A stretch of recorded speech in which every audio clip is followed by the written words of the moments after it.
Because they're inverses of one another.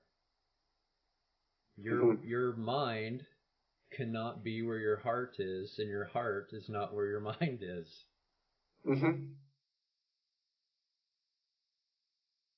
I had this presupposition that mind or conceptual knowledge was the only way to know, and that anything and everything could be known through that way.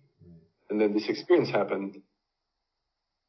And if I try to go there to understand it, it's gone. And so it feels like I can only understand it as such by inhabiting it. And like from it, I understand it. And that's it. There's almost not more to be said. It's just the experience must be experienced as such. Is how it feels.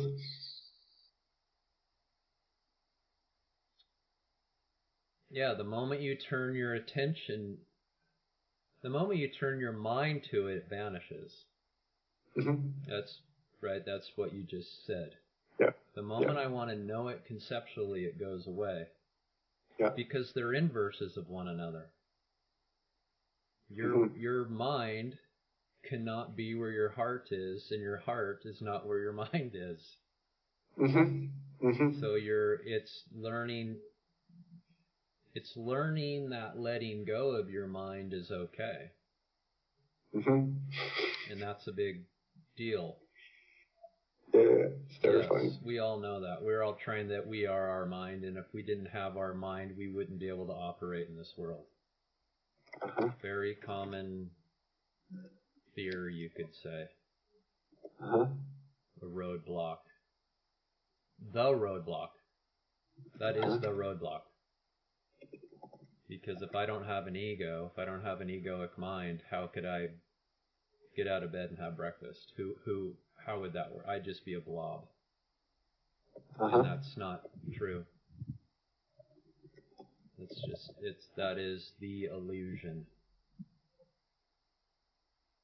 You don't need an ego. You've never had one. Self has been carrying this for eternity. And it's remembering that that is the truth. And so we've been working on our mind for decades.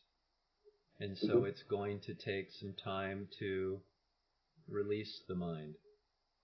And that's okay. If it's going to take time. Some of the greatest sages that we know, they've said it's taken them 3 years of diligence, Nisargadatta Maharaj, 3 years. He was a common man. He was a business owner, and now he's known as one of the most amazing sages to walk the planet. But there you have it. He's a common man that took 3 years. And the wonderful piece about all of this, it's not all or nothing. Right? You're already experiencing it. I mean, you seem to be a calm, peaceful man. I know internally it could be different. Up here it's just like rah, rah, rah, rah, rah.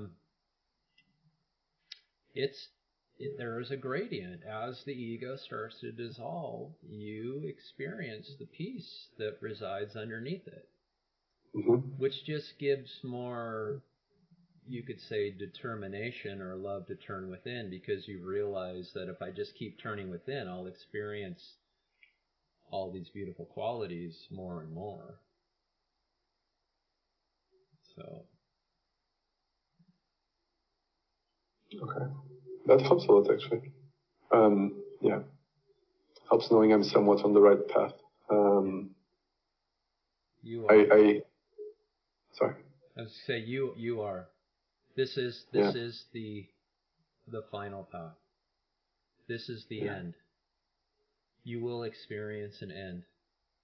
And that's the ultimate aha. Like, oh my gosh, there is an end to this mind that wants to be constantly on the go. I can't end that. Uh-huh. Yeah. That was, I was recently doing some direct pointing instructions, and a lot of them were to, or it usually started with something like, disconnect from the chatter that's happening in the mind or whatever. And I was very surprised to find that a bunch of times it wasn't there. Like I would turn my attention to it to then release, and there was kind of nothing going on. And it's like, yeah, I was really, really calm. I'm like, okay. Yeah. There you could say it's a big sigh of relief.